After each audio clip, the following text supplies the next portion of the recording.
Howdy, everybody, and welcome to another exciting episode of the Debauchery Circus campaign here on the Random Rhapsody Network. I'm Matthew R. Dawson, your friendly neighborhood host and GM, and joining me around my virtual table today are Stephen, Jr., Brie, and Brandie. Say hi, everyone. Hello. Now, before we begin, we do have a few announcements to get through, starting with the first of our two sponsors for tonight's show, Hero Forge.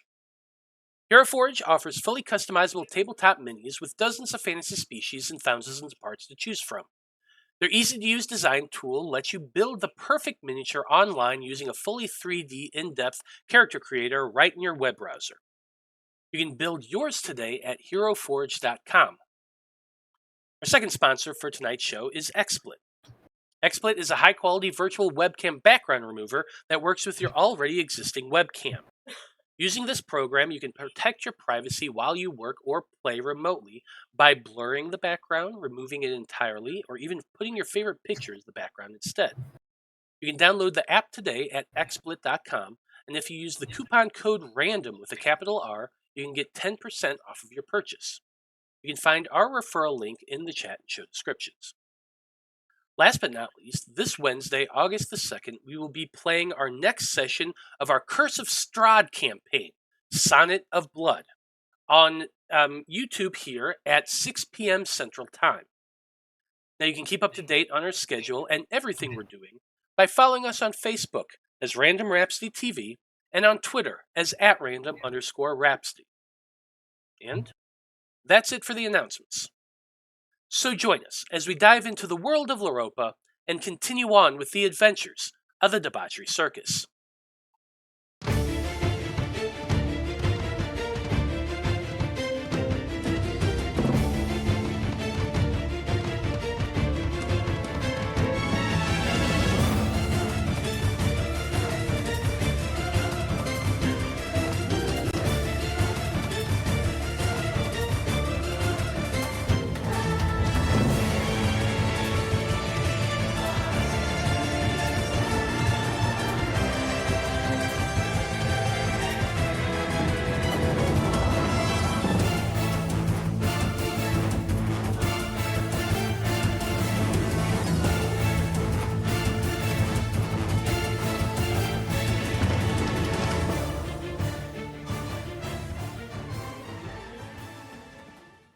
And we're back.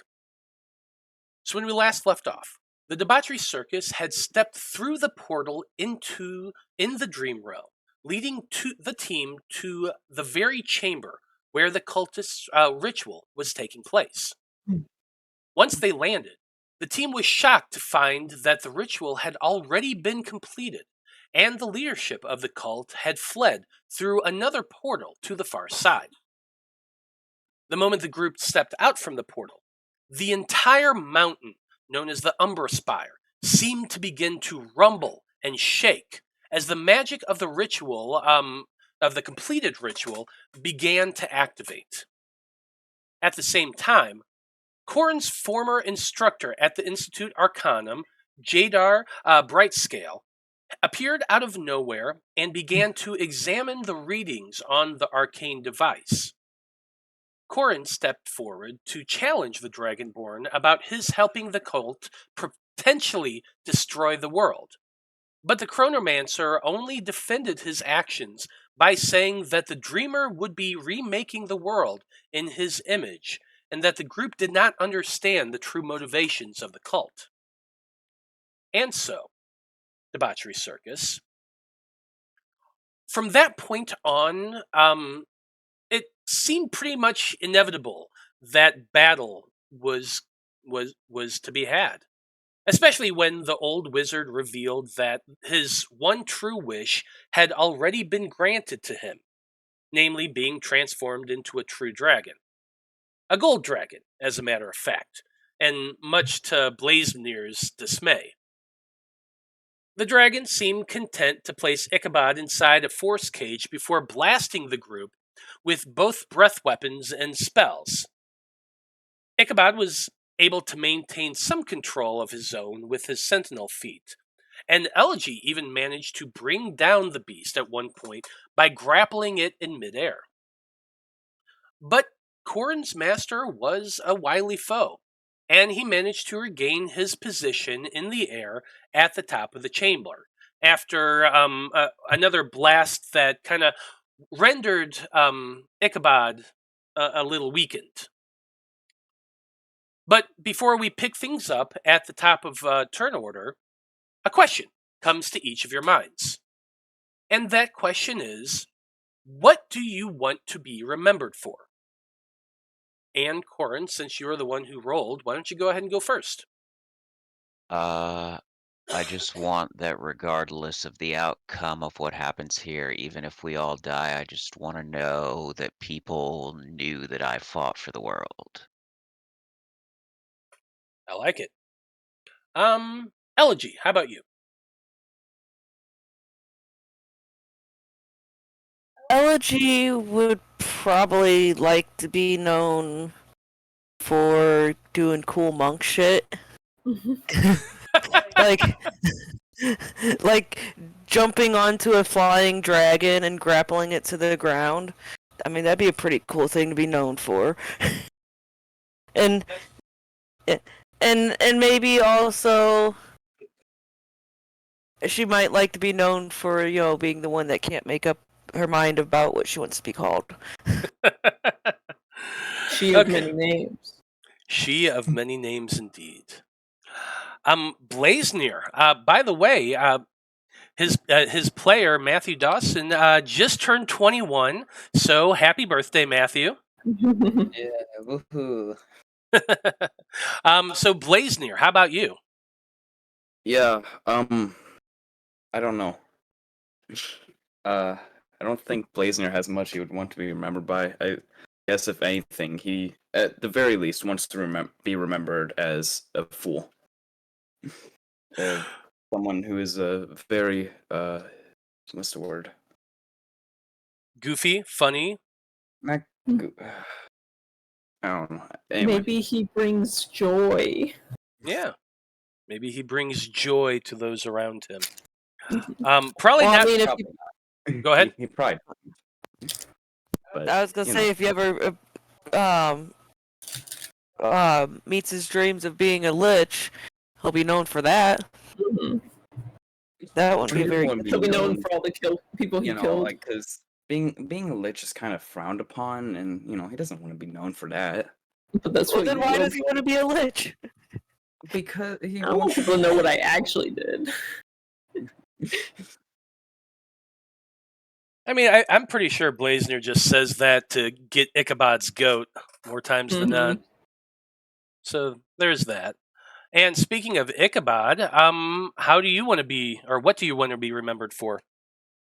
I think Ichabod is hoping to maybe empower his order a little bit. So he does still represent the Fists of the Father, but it's like they're not very well known outside of Golfrin. Mm-hmm. I also think he wants to be known for, I don't know, like doing the right thing, I hope. or less doing the right thing and more so being a character in an epic like battle, basically. So he'll be like a person of legend, whether that's good or bad. Okay. Well, speaking of battles of legend, let's go ahead and get back into turn order here, because we are in the middle of a battle right now. The dragon is currently flying high in the air at the top of this this cavern here, at the mouth of it. That way, he could have seen everybody and also see Blaznir, who's been hiding around the corner up until this time. He's about 60 feet above you all right now. Yes, you can absolutely see the map. Sorry about that. There you go.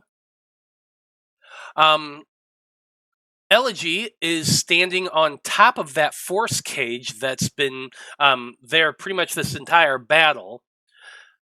Corrin, you're currently hiding on the opposite side of that. Ichabod, you just got blasted with that breath weapon, as did you, Corrin. And so the both of you are experiencing a little bit of a weakened state right now. I'll remind you exactly what that is. I have it written down. Do you? Disadvantage on strength-based attack rolls, strength checks, and saving throws for 1 minute, but you can repeat the save at the end of each of your turns. There you go. Okay, so that is as you said, that is a saving throw on your turn, and Corrin, it is the top of turn order. It is your turn. So, what are you wanting to do? Is that saving throw at the beginning or at the end? Let's see here. At the end of its turn. Okay, that's fine. So he's 60 feet up, which means that even if I have a spell with a 60-foot range, I'm not going to be able to hit him because he's a certain distance away from me. Yeah, not without getting closer to him at least. Yeah. No. What about 120-foot range? Would a chill touch reach him? I would say probably. Let's just take a look here. Let's see. He's 50 feet away and 60 feet up. So yes, you do have range to hit him with that 120. Okay, then I'm going to hit him with a chill touch. But I don't know if an 18 is going to do her. And 18 will not hit. You cast your spell and that spectral hand comes out. It's swiping at the dragon, but his scales are thick. You know that, yeah, you did not hit him at all. Now, Matt, there's no need to call him fat. Thick. Maybe thick with it. Yeah, that was your action. That I think is gonna do her because my bonus action has to be within 30 feet, and I don't want to move from behind this cage. Well, that's fair. Now, what's your passive perception? My passive perception is decent. It is a 17. Okay. So with that 17, since you are so close to that arcane device, which I've described before, but I'll go ahead and do it again since this is a new episode. It basically erected around this entire structure is a giant Faraday cage.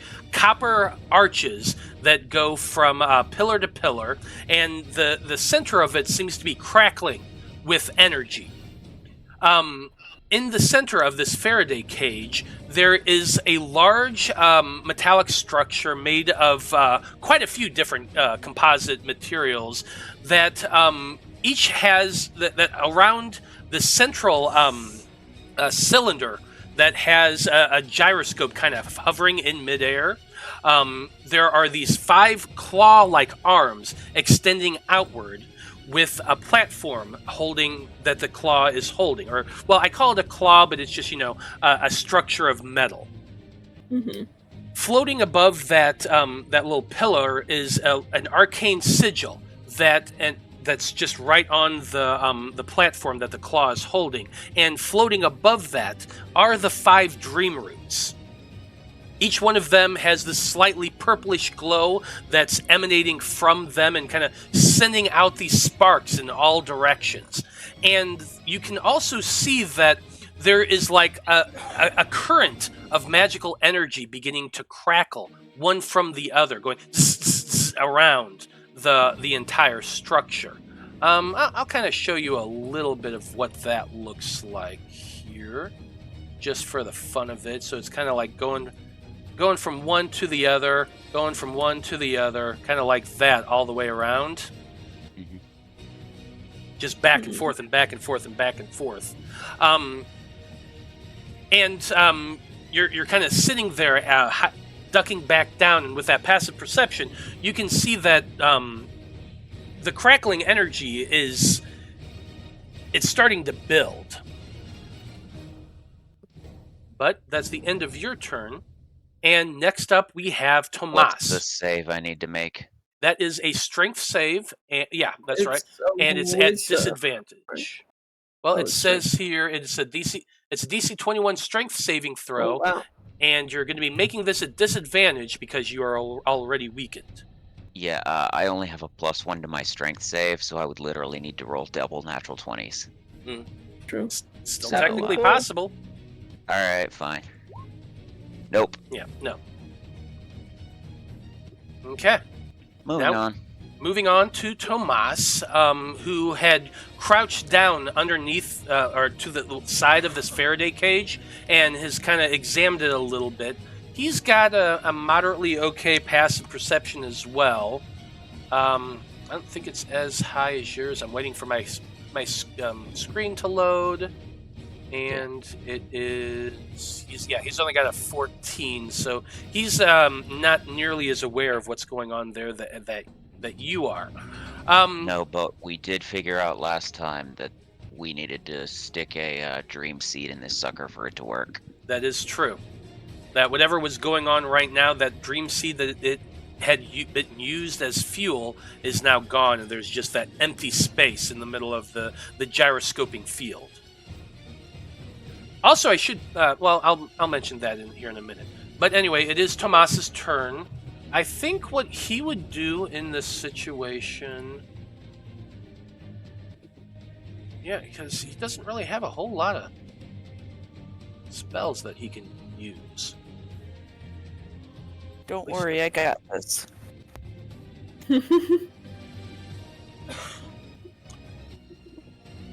Yeah, Tomas is really saving his magic because he knows how much everybody's hurt. I think what he's going to do is he did see you, Corrin, take a lot of damage. And he had, I believe he'd given you a little healing before. I don't remember, but he's going to move up 5, 10, 15, 20, 25, 30, 35 to you. And for his action, I think he's going to go ahead and give you a Cure Wounds at 2nd level. Cool. I'll just say to him when he comes up, how would you like your elf? Crispy or extra crispy? He's going to kind of chuckle at that and say, well, neither really. I'd prefer it if you could take that thing out of the sky. It's not too easy to hit him for me. And then he presses his hands against you and casts Cure Wounds, giving you 13 points of healing. Cool. That was his action. I think, let's see, as his bonus action, well, he still got 10 feet of movement. No, 5 feet of movement, not a whole lot. He's going to come over here and start looking over that device once more. Just try it because he can at least see a little bit of the readings there. So he's going to use his bonus action to make an Arcana check. No, actually, he sucks at Arcana. Get good. Would he get advantage because of what I already told him? Yeah, I think I'll allow that. Sweet. Well, okay, so with a 17, he's kind of looking it over a little bit more, and he glances back at you, and he's going to point at you, and he isn't your crystal fragment in your hand, Corrin? Mm-hmm. He's gonna point over to that, and he's like, your glove over there is glowing a bit, dude. Okay. Nice. I'll have to look at my hand when it's my turn. Yeah. While that's going on, Elegy, you are on top of the force cage. What's going on with you? Yes, I am on top of the force cage. So with 110 feet of movement, and keeping in mind I can go up vertical spaces and I can do cool monk shit, can I run from where I am, run up the wall like right about here, do cool monk shit, and land right about here on said dragon? Can't hear you. Let's do some math here real quick to see if you can. Ignoring the 10 feet or the 20-foot fall there, because you're on top of the force cage, you would, which would only cost you for 5 feet, so that's 25 feet to there, 60 feet up. So what is your 90 total? feet, right? Yeah, what is your total jump? High jump? You remember? I do not, but I do know my jump distance is also going to be doubled for this turn for Step of the Wind. because that's what I'm using. I should have mentioned that, I guess. Okay. And you think it'd be a long jump, right? Because you kick off the wall to jump over to him. Yeah, I kind of it'd think probably so, be a 'cause I'm long not- jump. Yeah, you're right. It would be a long jump. Yeah, because like, I'm gonna jump off the wall onto him. Okay, what is your strength score? That's a 20.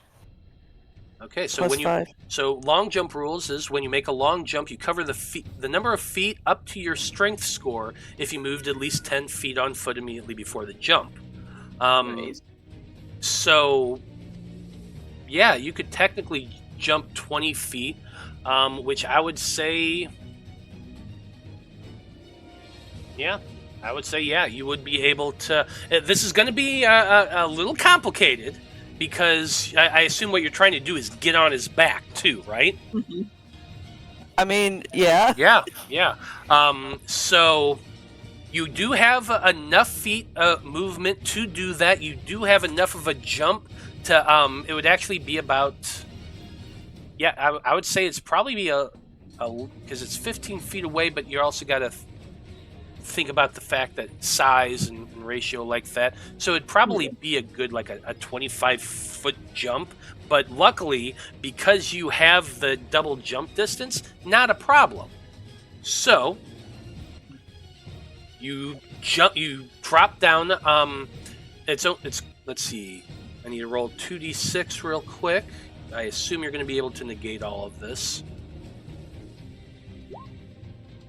9 points of damage. How much damage do you negate with your slow fall?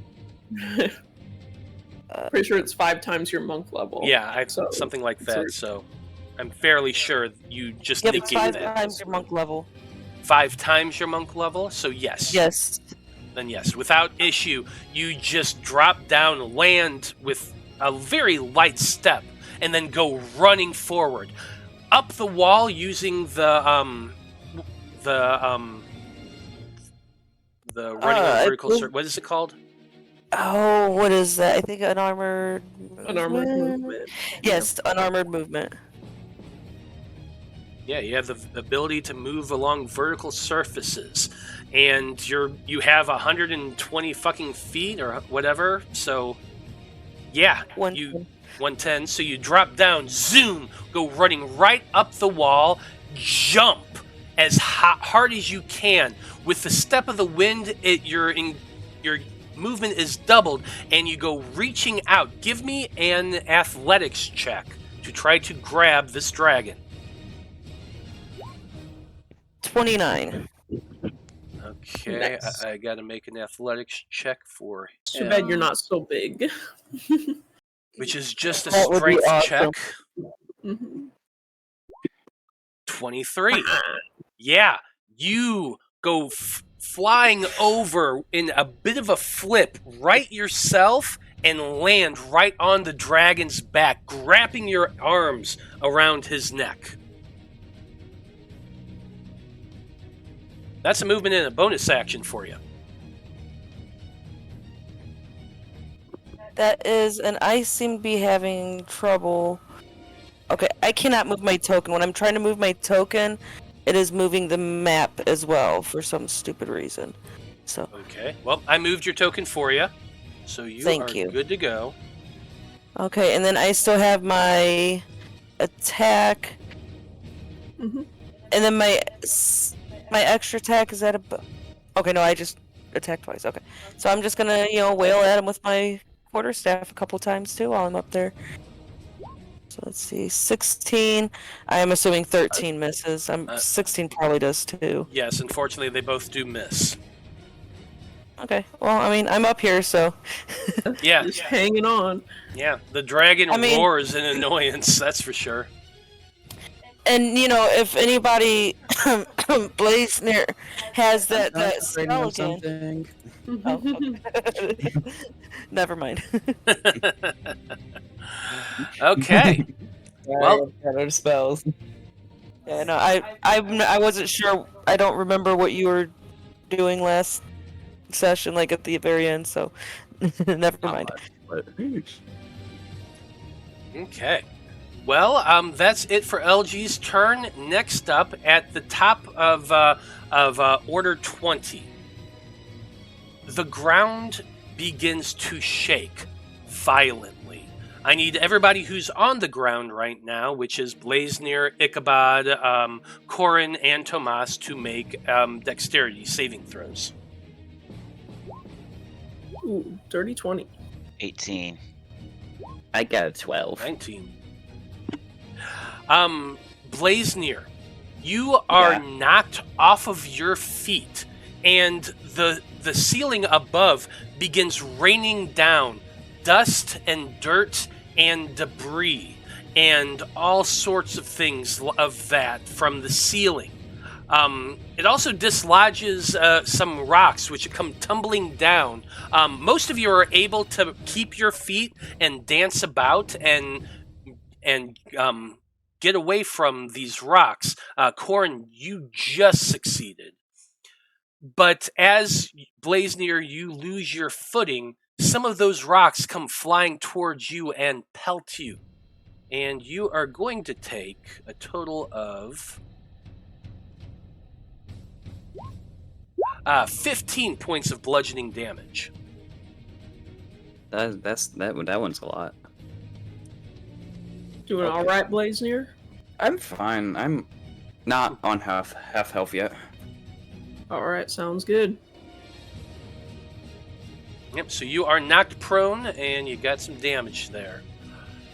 The moment that happens, the dragon looks over at the device, and you can see, like, his eyes are locked onto that right now. But, Blaznir, it is your turn. Okay. Yes, I'm on the ground. You are And I currently prone. I also have a lot of things I can do.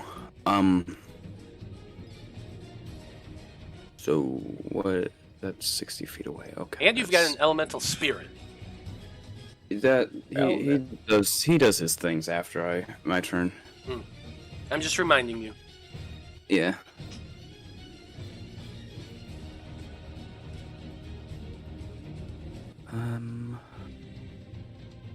Sorry, I was trying to think about what to do, and Mhm. I have nothing. I have so many things. Perhaps you can use that 30 perception to see if the dragon looks worried. I don't With think. his eyes fixated on that machine. Or does he look like, yes, there is my means of escape? Is Blaznir asking that as you lie on your back? You know what? Sure, I'm gonna try. Can I try to insight check the dragon? See what what's going on? Well, if you want to do that sort of skill, I will allow that as a bonus action. Bonus action. Okay. Yeah, that would, yeah. Okay. Nice. 27 for insight. 27 for insight. You look at those dragons' eyes, and it's not like concern or worry in them. It's more anticipation. Yeah. He seems to be a little bit excited about this change. Well, I'm definitely gonna pick myself up off the ground and just dust myself off. Mm-hmm. And I'm gonna. Oh, that I'm reminds gonna, me, Blaznir, before that, since you did get hit by rocks, you do need to make a concentration check. Oh yeah, I forgot I got hurt. Yeah, so go ahead and do that real quick. Yay! Oof. Fuck. Yay! Well, there goes the elemental spirit. That was awesome. Okay. You literally needed to roll a 10. Oh, okay. I get ya. Well, now you can enlarge Elegy. That's just another spell slot that's gonna. Yeah. No, Yes, but do you remember what happened the last time that you made me big? it did like. The dragon three managed to damage. shake you off and It Yeah, did like Dragon 5 did damage come and crashing he got into out, the got out ground. of there. It's still he got pretty damn hurt. You guys are so negative. I can't. Everyone's trying to, like, play my character for No, me. you're No, sitting there you- going, I don't know what I want to do. I had something to do. Well, you good. did say, I don't know what to do, and then they started giving you suggestions. But now No, you know I what to said I don't do, know so... I said I don't know what to, anyway, I'm gonna point the wand of wonder at this dragon. Yes. Do it again. Keep doing it. Why the hell not? Fireball. Alright. 86. I don't think that's a good one. 86 right now. 86 stands Oh, for what 86 is- dragon I out of wonder existence. what it does. 80, it's literally the same thing that happened last time. That sucks, dude. Which That one? is Oh, there we go. So even more weird leaves start sprouting out from this dragon. He looks like an Arbor Day bush at this point. Hey, does that make it easier for Elegy to hold on? I'm going to say yeah. Actually, it probably does. Yes. It's all up to you, Elegy. You got this. That's all right. I got this. I can do it. Well, so I mean, the dragon has the option of trying to shake you off by, like just rolling in midair and things like that. But I'm going to say any chance that it has to do so, considering the fact it's now got even bigger and more leaves coming out from the scales, you have advantage on any of these checks to be dislodged. Nice. Do a barrel roll. So yeah, a gold dragon with reddish gold leaves everywhere. He looks like a kind of flying woolly mammoth at this point. It's a weird sight. I'm gonna use my half movement and just walk away. Just walk away. Shaking his head, muttering as he does so, probably. I'm just I'm out of this fight. I'm done. Bye, guys. Y'all have fun. Poor Keep your head Blaznir. up, Blaznir. And when people ask why the world was destroyed, everyone will point at Blaznir. Okay, well, next up we have Ichabod, who has also been weakened by that dragon's breath.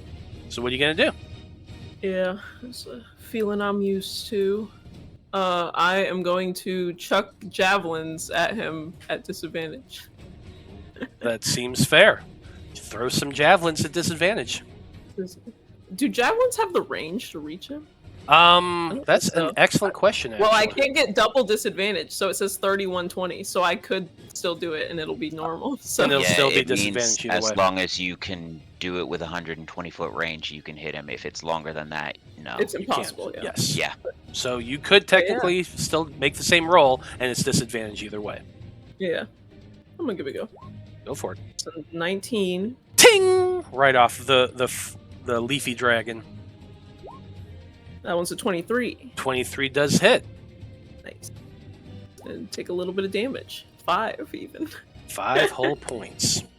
5 whole Hey, damage. 5 is better than none. No, I don't know definitely. if I can use superiority dice on ranged attacks. I'm pretty sure it's but just melee, and I think that's true. I just wish I could find it.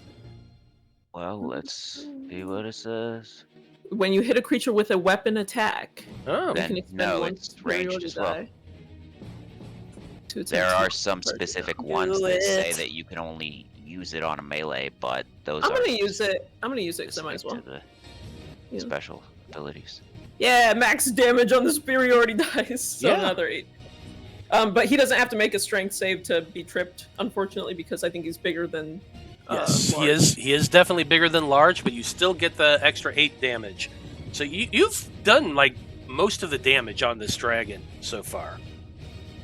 All right, I'm doing what I can. I think I took 1 step forward, so I want to take a few steps over here. I know it's not wise to be all bunched up, but at least this will give you a boost to your saving throw. And I'm gonna make my save. Yep, make We're that gonna see what save. happens. Strength save, Strength save at disadvantage. double 14s. 14, unfortunately, not Nasty. enough. Real nasty. Yep, it's a brutal one, especially at this level. Okay. Well, next up we have the dragon, and he sees all of you bunching up towards that the arcane device, and he's not liking that at all. He is going to start flapping his wings and start flying in this direction. So you do need to make a either a strength or a dexterity saving throw. I'll allow for either. You have advantage on this as this dragon starts flying and shaking, trying to dislodge you. That would be a 26. More than enough. You grab onto all of those leaves, holding on tight as this dragon shakes its body about, flying only about like 40 feet to get at this angle. But as it turns and looks at the three of you down there, Ichabod, Corrin, and Tomas, he opens his mouth and starts to lower himself just enough that way he can blast all of you with his fire breath. All of us and the machine. And the machine.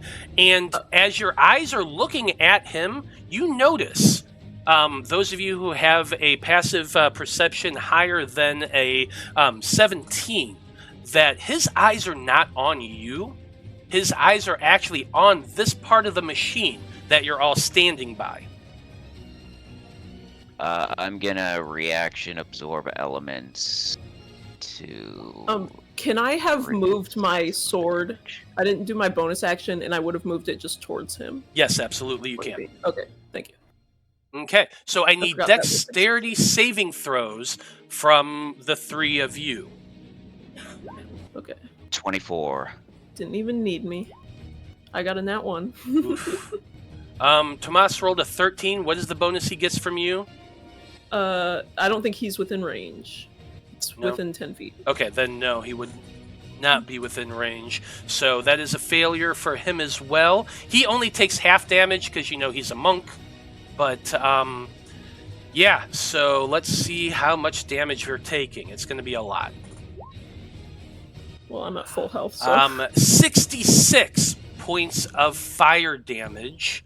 So I take 16 then? Mm-hmm. Halved and then halved. because you succeeded, so that would be halved and then And halved. I cast absorb of elements. Yeah, Yep. so if it was 66, then it would be 33. Half of 33 is 16.5. 16. Yeah, so 16 points of damage. Yep. And let's see, Tomas is going to take the 33. But he was at full health, so he's not looking too terrible.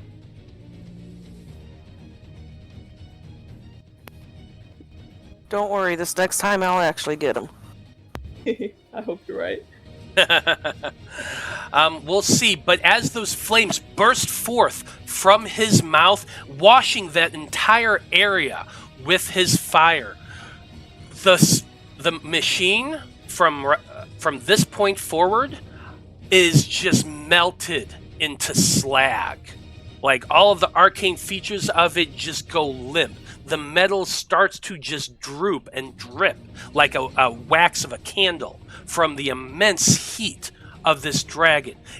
When it hits the Faraday cage itself, at first, like, that energy that's in between the Faraday cage along this line here seems to be blocking the fire from going beyond. But then that metal structure itself around it also starts to heat up and begins to glow brightly. The metal turns bright red and seems to be drooping down as well. And as it does, that field that's a force that's protecting it flickers and flashes a little bit. It seems to be damaged as well. Not nearly as badly damaged as the control panel, but enough that you can look at it and see there's some structural damage. And that field kind of flickered a little bit. Where exactly is the seed supposed to go? On the front part of the machine or back here in the cage? Back there in the cage, in the center of the machine itself.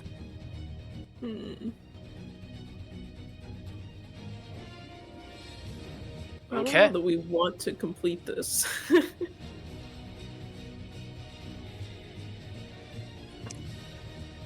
We are at the top of the turn order now, and Corrin, you're still alive.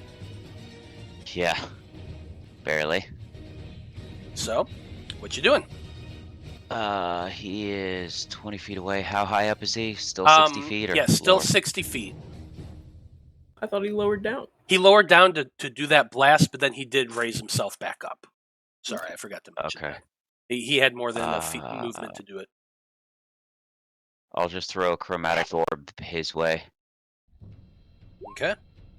But a 15 is going to miss. Yeah, 15 is going to miss. It goes flying right past him and smashes into the wall. And then I suppose I'm just going to whistle to Blaznir and go, hey, you want to do something stupid? Seed goes in the machine. Dragon's very spooky. I can't do anything. I just want to say that I do not support any plans that involve putting a seed in the machine. And then For the record. bonus action, I guess, or whatever it takes to look at my hand. Mm-hmm. Yeah, that's a with free action. Okay. The one with the gem in it, obviously. Yeah, you pull off your glove and look down at that gem that's been embedded in your hand. This was the thing that Ichabod had purposely implanted into you at one point. Yeah, he thought it might bring me back to life, if I recall. Yeah. Mm-hmm. Yeah, and so as you're looking down on it, you can see it's kind of like a bluish crystal. It's just a shard of that first dream seed you all found way back in the beginning of this adventure in the Mountains of Mist. And as you're looking down at it, it is glowing. It is pulsing. Now, you've examined this thing before, and you felt like occasional pulses, like when you're down in the Dreamroot Grotto underneath Coltrast Keep, it would pulse a little bit alongside that root. It is glowing bright compared to that. Like, it actually is giving you about a 5-foot illumination about your hand, and it is throbbing with energy. You glance back over at those all the dream roots. Go ahead and give me an Arcana check as your bonus action. Sure.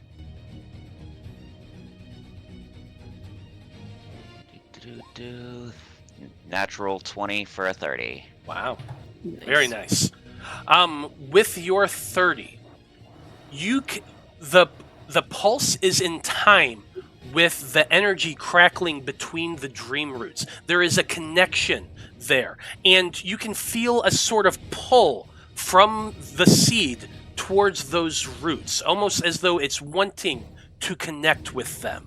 It's hard to do so. You can feel that there's some resistance. And with that 30, you're fairly certain that the Faraday cage itself is what's blocking the full connection between those roots and the seed in the distance and the seed shards you can see in your hand. But there is a very clear connection between them. They're calling to one another, wanting to be drawn towards them. It's almost as though, like, it wants to be complete. Sure. 5, 10, 15. Move to there. Are there are gaps in the cage, right? There's not gaps in the cage right now. Like when the cage started melting and started to which, by the way, it is still glowing. It is very much still glowing.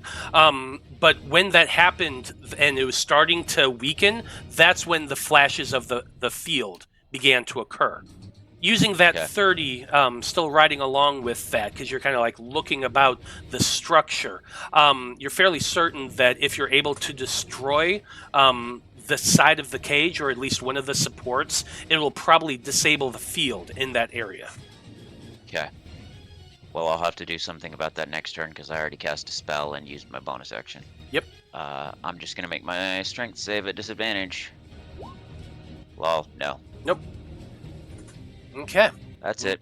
Next up, we have Tomas's turn. He's looking not terrible, but he glances between the dragon and you, and he looks over at Ichabod, and he yells out to the two of you, Ichabod and Elegy.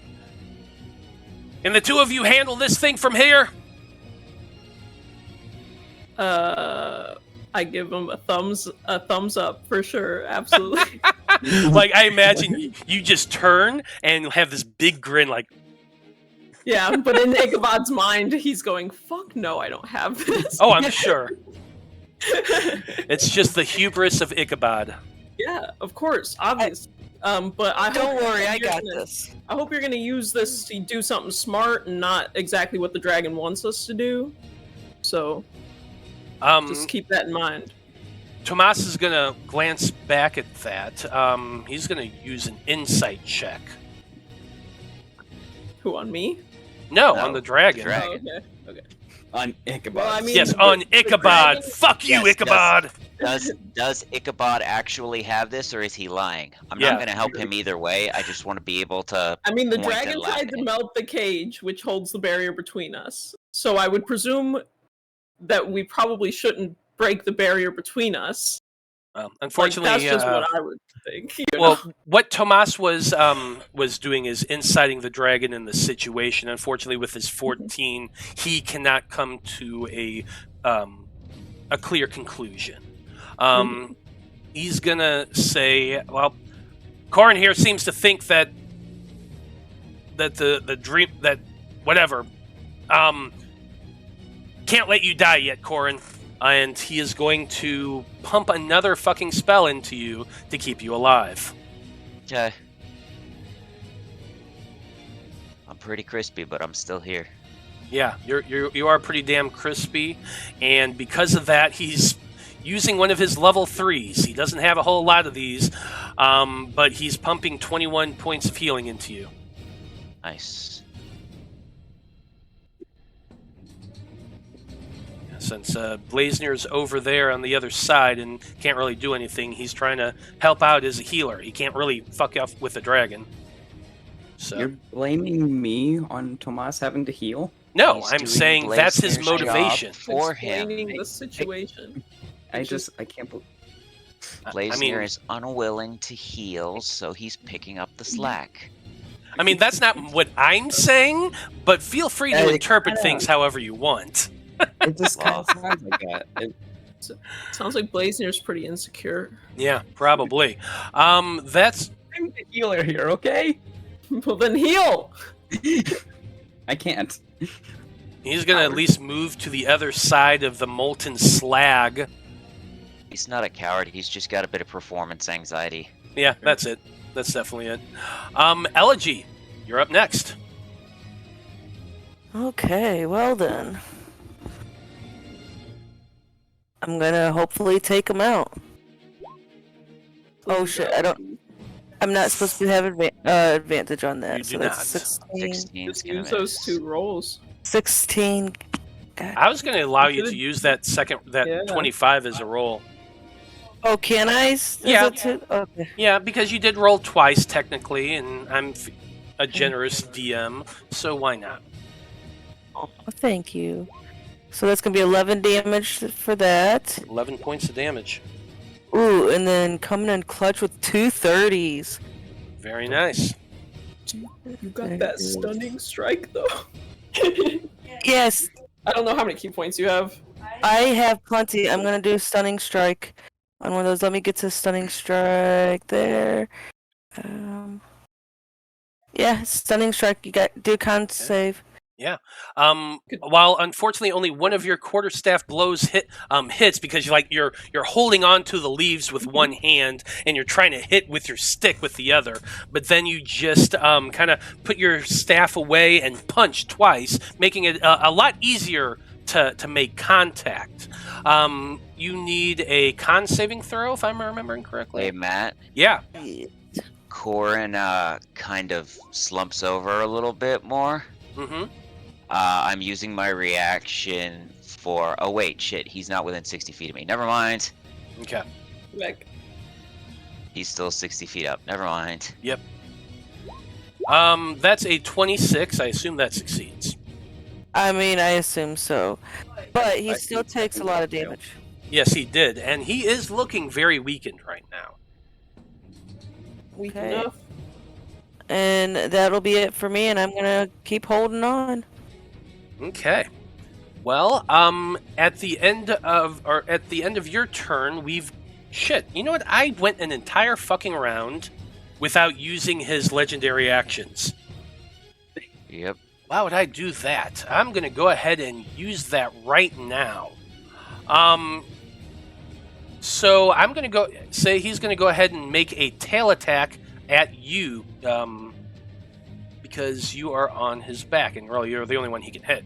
So that's a 25, which does hit for 19 points of bludgeoning damage. Yo, that means he can scratch his own back with his tail. Oh yeah, he's got a 15-foot reach with his tail. He can definitely curl it up and hit something on his back with it. Yeah, he might not have the motor control to scratch, but he can at least whip it around. Yeah, definitely. Next up is the lair action. I need everybody on the ground. Blaznir, Ichabod, Corrin, and Tomas to make dexterity saving throws. Oh boy, I'm good at these. Don't worry. Yikers. A 9 ain't gonna do her. I got an 18 this time. You got an 18, and that's enough to stay up. Unfortunately, Corrin and Tomas both lose their footing, and as they do so, more of these pelts of rock and stone comes raining down at you all. Ichabod and Blaznir are able to dance out of the way and dodge, but the rest of you not so much. So actually, I should make you be doing dexterity saving throws to at least dodge the rocks. Nah, not really. That wouldn't make Wait, sense. who? Yeah, never mind. I know I'm gonna regret asking this, but there's no issue if I were to like accidentally fall into the side of the Faraday cage or anything, right? Since I like fall over. I mean, you I'm just standing right next to you it. just got knocked over. Oh, I mean, if you're saying you want to purposely fall into it to see what happens, you're welcome to. No. I would absolutely allow that. But you do take 12 points of bludgeoning damage, as does Tomas.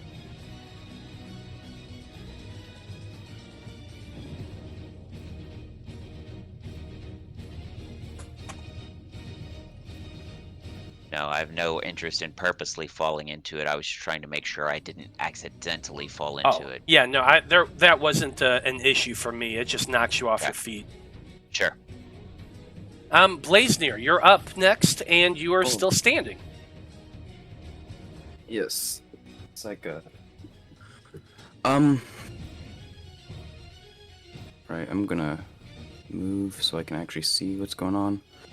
10, 15, 20, 25, 30. Okay, I can see what's going on for the most part.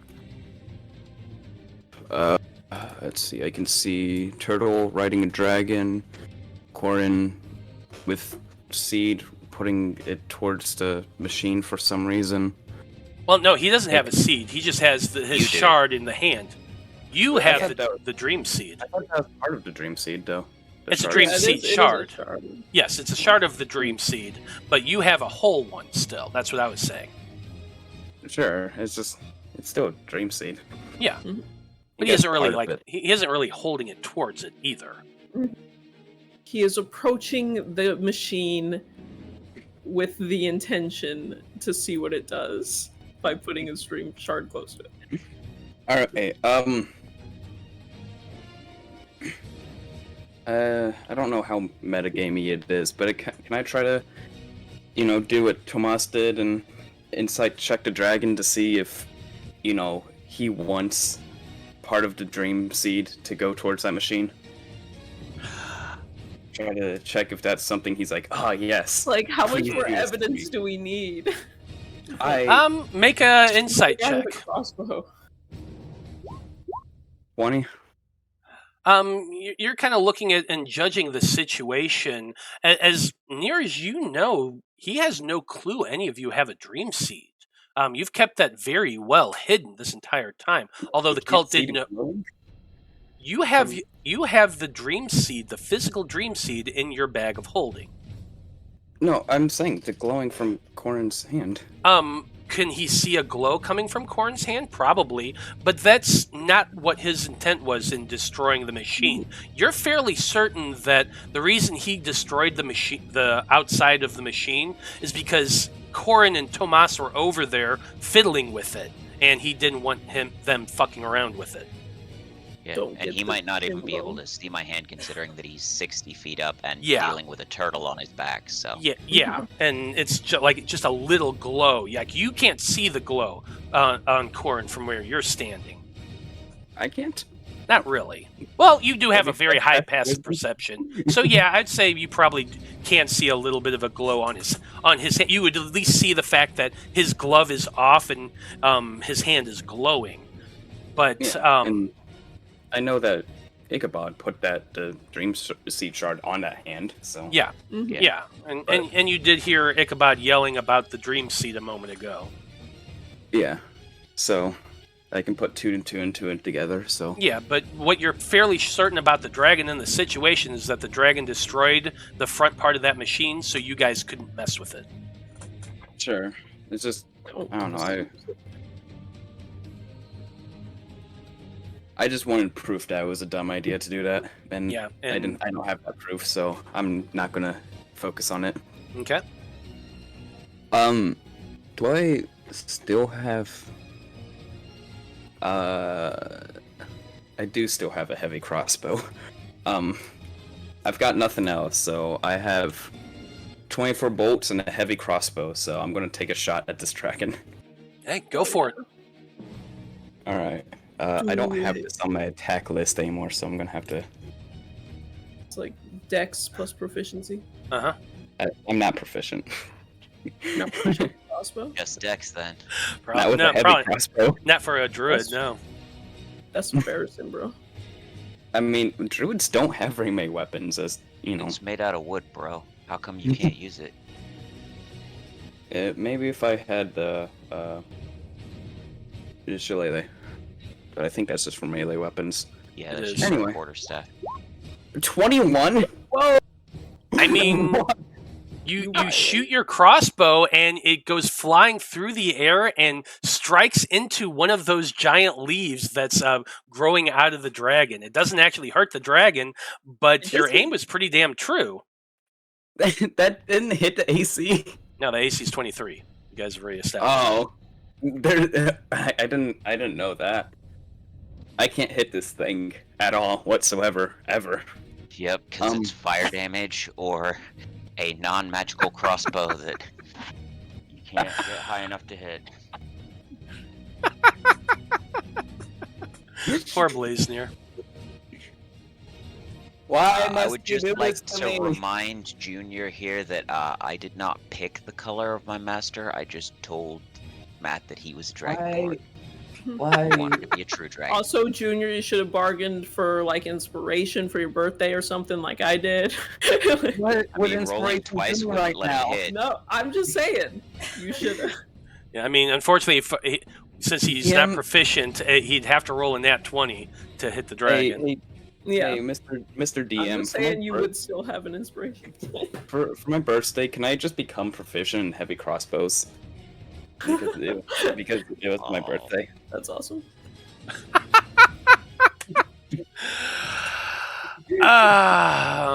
If you had proficiency, what would the roll be? 26. Yeah, 'cause we have I think, 5 plus 5 5 for proficiency. You know what? Like 2 damage? I'm gonna give it to you because it's your birthday. So yes, during the interim, while everyone else was doing other shit, you have been secretly training with a crossbow, and nobody knows this. Cannon. Whoa, Blaznir, you're really effective with that crossbow. Alright, So somehow, as the dragon flaps its wings, the arrow that was lodged in that leaf gets pushed forward and strikes a sensitive area to hit. Yeah, Okay. for some reason that crossbow bolt, See this damage. it kind of baby. looks like a birthday candle, and we don't know why. Yeah. See Yeah. that? Is that a- Like, we'll say there's a Is little that- flame on the end from Blaznir. It's not enough to do anything. It's just a little flame, like a candle. Is it 1d10 damage? For a heavy crossbow? heavy Yes, I think crossbow. so. Yeah, D10 plus dex. Yeah. So 1d10 Okay. plus 2. 8 damage. Hey, Yeah. 8 points of damage. Freaking dead, bro. He's dead. No hit points. Here's the funny thing. No! Yeah. He is. Yep. Here's the funny How thing. does He this didn't look? have a whole lot of hit points left. And you guys have been wailing on him for at least a little bit. So, Blaznir, happy birthday. Tell me how this looks. So, in a surge of inspiration, Blaznir realizes, wait a sec, I know how to use this heavy crossbow. And then strikes true. And it goes through Heart. one eye and out the other eye from the side. Hey, wait, wouldn't he be immune if it's non-magical? You hush. Quiet. There's a time and a place. Don't take No, this from him. he doesn't. No, he is definitely not immune to non-magical weapons. Take this from him. He just met the guy. Come on. And as the arrow goes right into the dragon's eye, he just weakens and loses all sense of reality and just falls, plummets downward 60 feet, landing on those boxes with a huge crash. And he just moans out, Corrin, before slumping down. What's the deck save?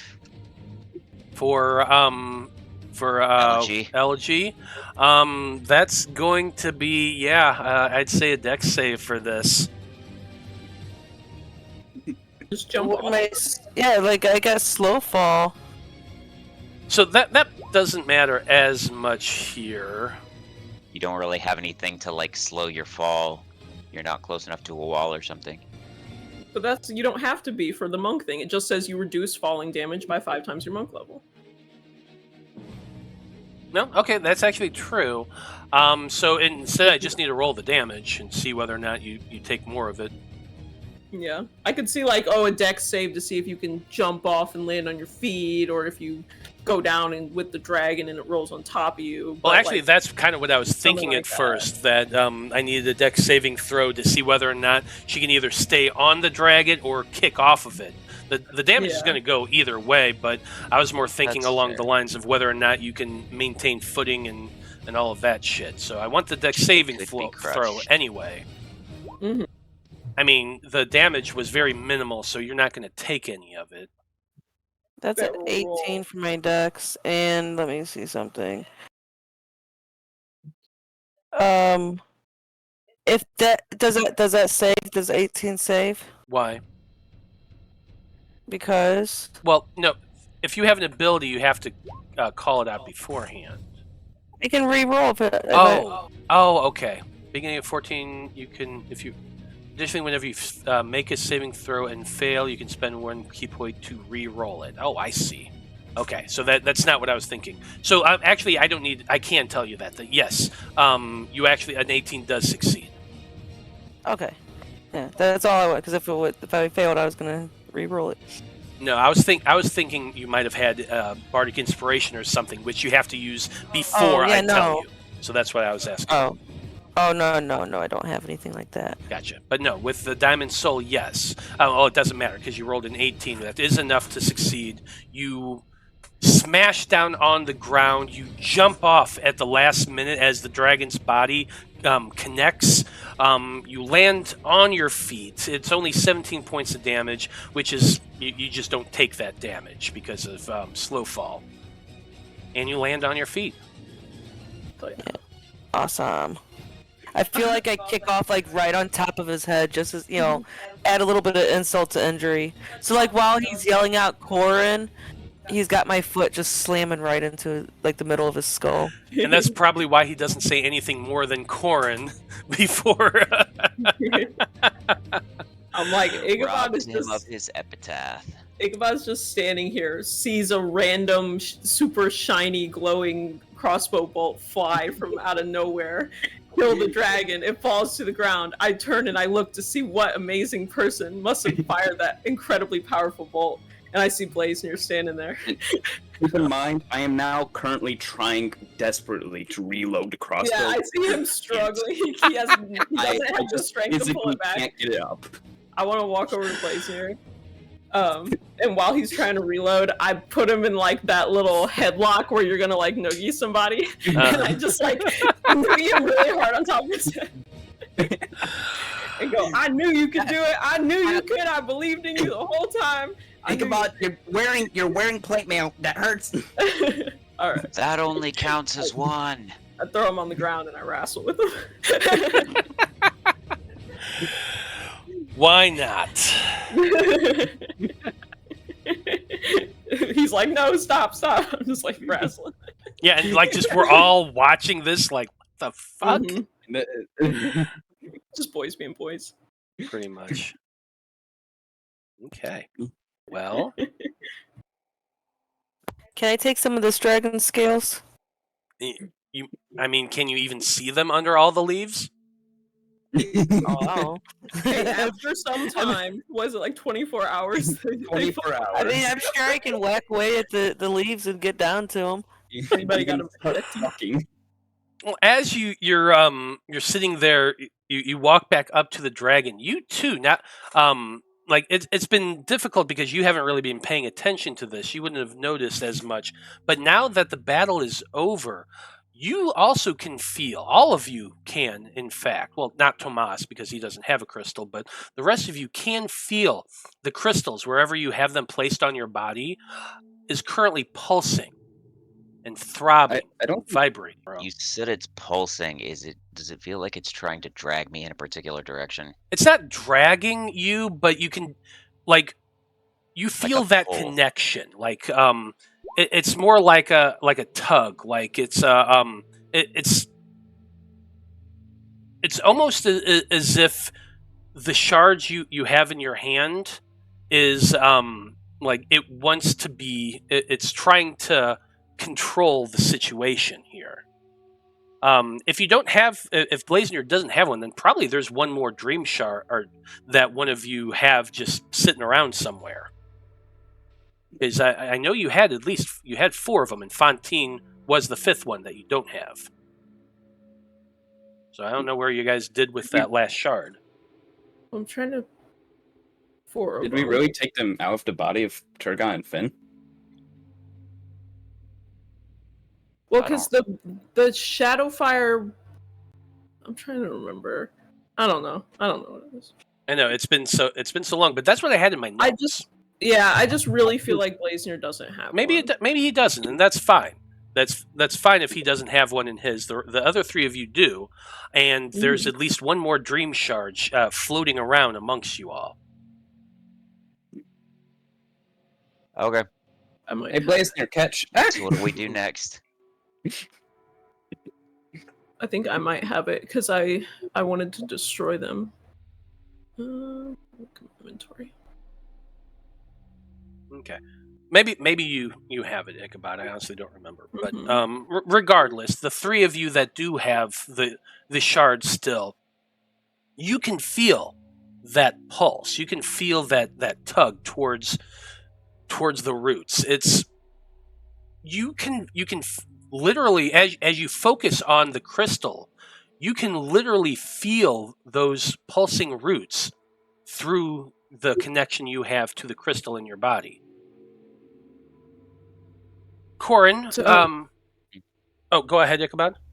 I was just gonna ask, when we saw them go through a portal when we first came in, it was in this machine? It was on the other side of this machine. So it wasn't related to this machine. So when you came in, you saw that the machine was activated and all the magic was pouring through the central area into this far area right here, where another dream shard is still currently hovering at the far side of this Faraday cage. There's this energy that is being shot from the seed itself and is currently hitting the far wall and just tracing along it. At the far back area, there was that portal. The dream seed with the energy had opened a portal. That's where the portal opened. And all of the cultists and the people fighting the cultists ran through that, and it closed. And since then, this seed has just been zapping this power, which kind of is going up and down along the walls, kind of burning along the stone.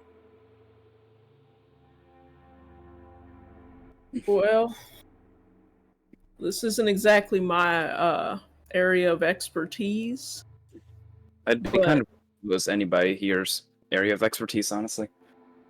Yeah, but seeing as this whole thing is destroyed, so we don't have any way of deciphering what it could have meant and, getting details about where this portal will send us, and considering the fact that the dragon was very excited about this thing activating, don't y'all think it would be a kind of unwise to go and just complete the ritual again? As you say that, the ground shakes again. I need everyone to make a dexterity saving throw.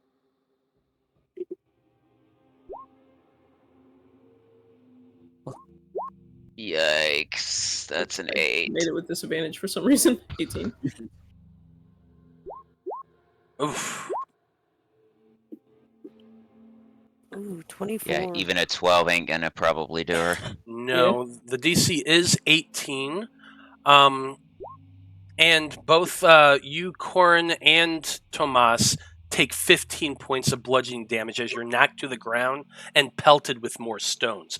The entire mountain is beginning to shake and rumble, and the energy collating from the center of this arcane device is growing even brighter and brighter as the ground shakes. You can feel like the whole mountain underneath you and around you is vibrating and pulsing, and it's very, very a very, very unnerving feeling.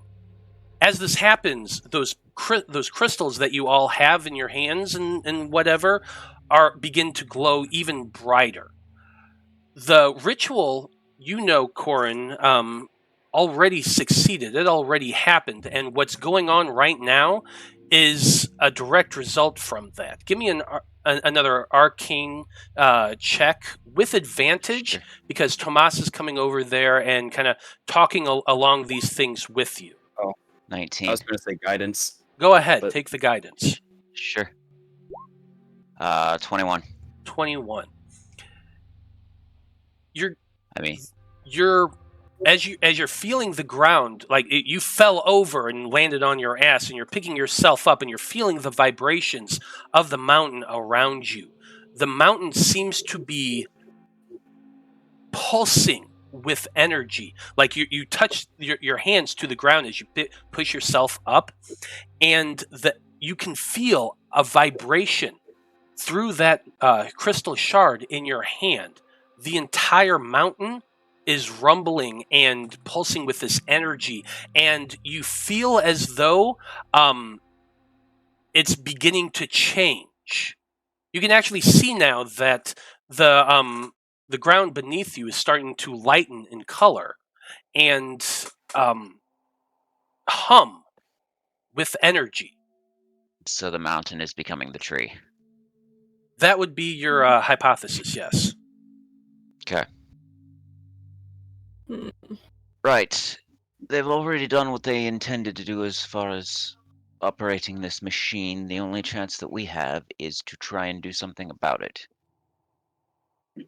If you want to stay here, then by all means. I mean, we could just destroy the machine or something. We don't have to. It's already been used. Maybe it's still. I mean, it's still zapping. So you know, I don't know enough about this, but maybe it's still trying to work. You know, it has to keep pumping energy throughout the mountain or something.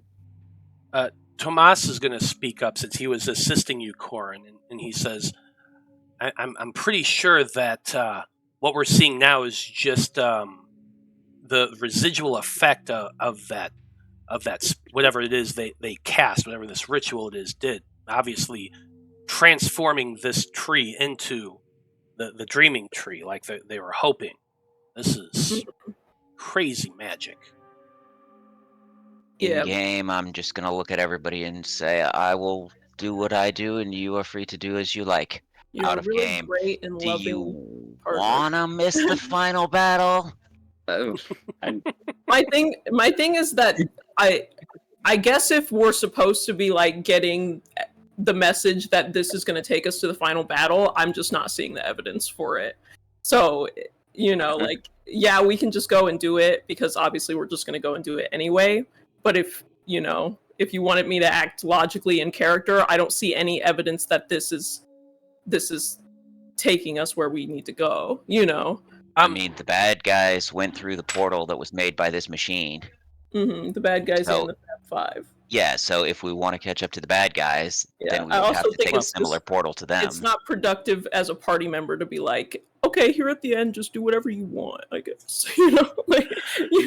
Just whatever. Like, I'm like, okay, if you can, if you wanted to convince me or tell me why you think this is true, then tell me, but like.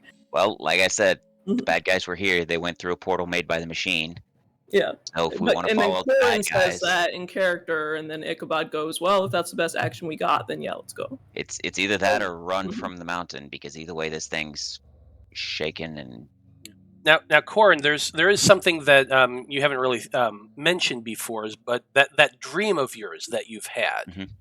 with Right. the 21 Arcana that you rolled. I'm going to remind you of that the dream that you had was of this tree growing bigger and bigger and bigger and shattering the ground around it like a shell, or the outer casing of a seed. You've So seen it's that like- happen many times before, and you're pretty sure that that's going to happen again, based so it's on inside the mountain. you're inside the mountain, and the mountain is transforming into this tree right now, and the ground is shaking and rumbling, and you can Mhm. tell that this is probably going to be the completion of the dream that you've had for so long. But you also can feel that connection of the between the seeds and what's going on here. You may not be able to stop it, but it may be possible to control it. Wow. Well, I've already explained to you what you think, how you think the whole thing works with the seed, and the seed that was the catalyst in the center of the first machine. There's already the seed on the other side, so all it's missing is that one seed. And the crystals that you have in your hands, you can feel that connection to them. You're not 100% certain. This is crazy mathematical magical science that you're talking about here, but you're fairly certain that it's at least possible. Okay, then I'm gonna basically try and use 5-cent words to explain this to everyone else, and just be like, yeah, I guess we need to control this thing that's happening, because even though it's happening in the past, we somehow can't interrupt it by going back into the past as well. All right. You're the smart one here. You do what you do. Even though Corrin's being very condescending, I'm still gonna give him 20 lay on hands. Oh no, I'm not trying to be condescending. I will approach the force field because if anybody's gonna take any force field damage, I'd rather it be me. I'm just trying I'm to gonna explain bonus it. action second wind. Okay, that's fair. Everyone's looking hurt, right? Yes. Yeah. Oh yes. All right. 5th level, mass cure wounds. 21 healing to Hell yeah. everyone. I assume that my weakening is gone. Only lasts for a minute. It only lasts for minutes. Then yes, all the weakenings would all be gone by now. But yes, to be clear, Matt, when I said I was using 5-cent words, it's basically just the fact that this is something that, as a trained scholar with 20 intelligence, I barely understand. Oh yeah, no, this is And so I'm massively complex. I'm not attempting to condescend to them. I'm simply attempting to explain it in a way that they might have The good any thing Matt sort knows of that now. way of getting it. I want to push into the force field. Okay, well, you're going to try and push into the force field, and we're going to see find out what happens when we come back from our break. Because it's now 4:30. Yep. So stay tuned, everybody. We will be right back, and when we return, we're going to find out what happens.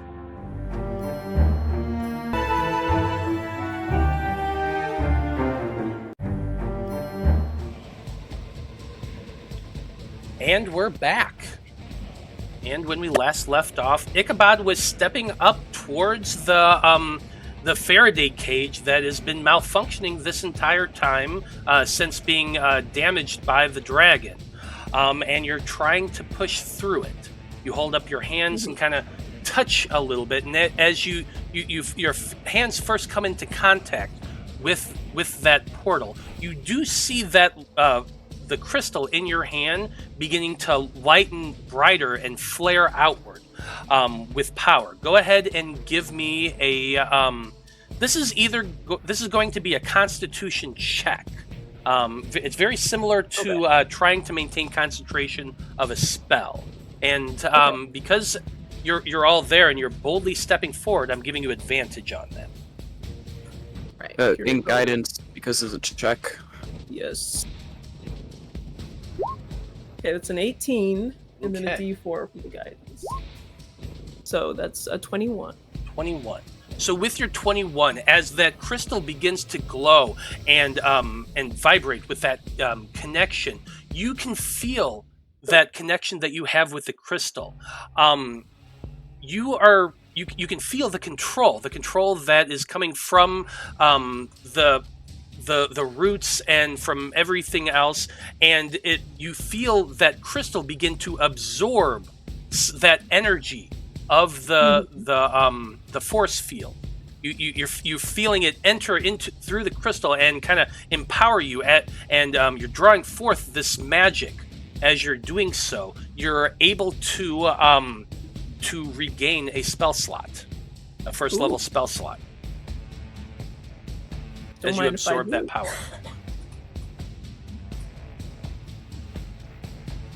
All right. Is the force field down? It's like I'm absorbing it and it's losing energy? Yeah, as you're absorbing it, you're drawing in that energy, and the power through that Faraday cage is absorbed into your crystal. That one is down. The other three still remain, however, but you are able to walk through it. I turn to Corrin and I go, that didn't feel so bad. You might give it a try. I will take that as an I was right.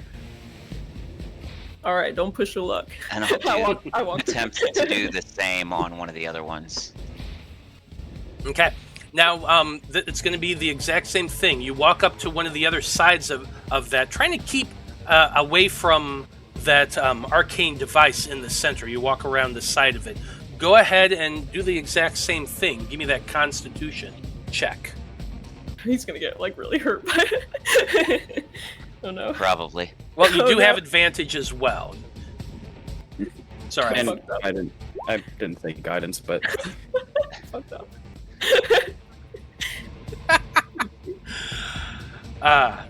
Yes. Somehow I don't think that's... Well, do I roll get guidance? You did get the guidance.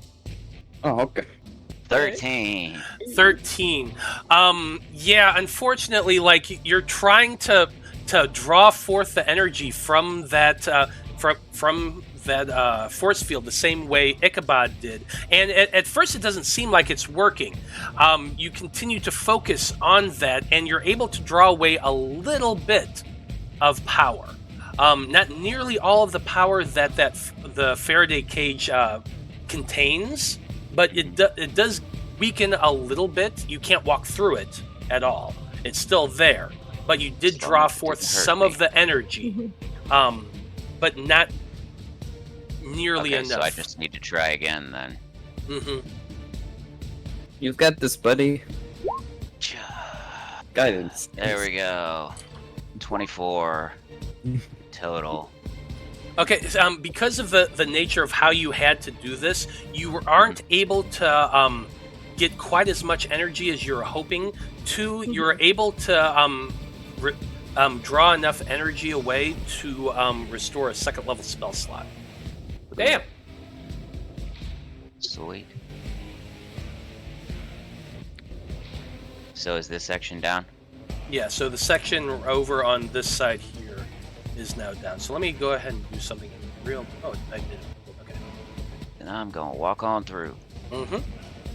You walk on through, and you come up to the arcane structure that's inside the middle of the Faraday cage, and you can see now, as I've described this before, 5 platforms with 5 dream roots held aloft, connected through all of this energy that's radiating through it. It itself seems to be inert beyond the fact that it is there and pulsing with energy, while the dream seed at the far end is still shooting forth the energy that's burning into the wall where the portal used to be. Okay, so then I'm gonna go up to the dream seed and I'm gonna touch it with my hand. Whoa. That has the crystal on it. Okay. Do we want to... Wait. What's up, Ichabod? The dream seed is the one that we have, right? You have a dream seed. There's 2. Oh, okay, there's another. There's a second one. The second one is over here, which is just letting off that energy. It's literally crackling with energy. Like, as you reach your hand up to it, it's slightly so tingles. No bueno. In a harmful way? In more of a numbing sort of way. Like, it literally, like, your hand feels like it went numb, like you hit your funny bone or something. It doesn't do any damage to you, but it almost repulses the seed in your hand.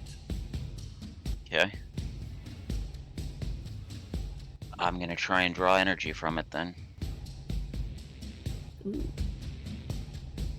As you're doing that, like, the ground starts shaking once again. The mountain around you is still growing exponentially. You all feel what is basically an earthquake that sends everybody to the floor. No dex saving throw here. You are all knocked to your feet as you go and start focusing yourself towards that crystal.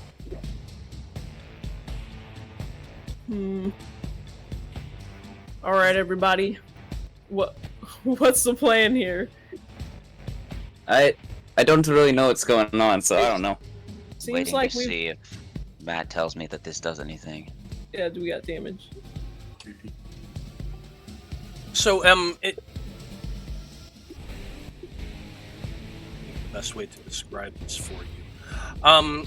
You're trying to draw energy from the crystal. Go ahead and give me a con saving throw, or a con check. Sorry, not a saving throw, a con check. No advantage on this one. Sure. 17.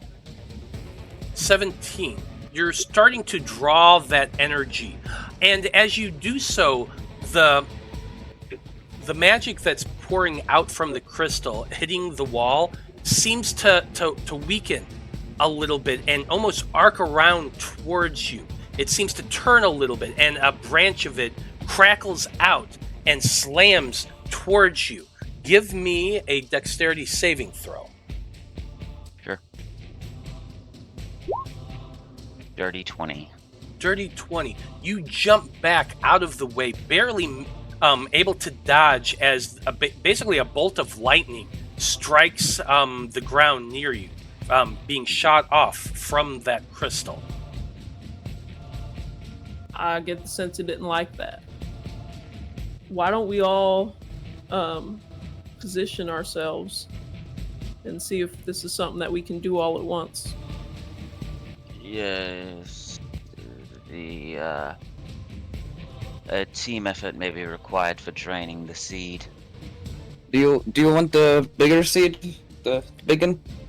I just wonder if that seed's gonna work with us or against us, considering it's not part of us. I could sit here for an hour and attune to it. I thought you already did that. I am not attuned to it He right was now. attuned to it at one point, but no. I see. Yeah, now you got the healings. I'm not sure that we really have an hour.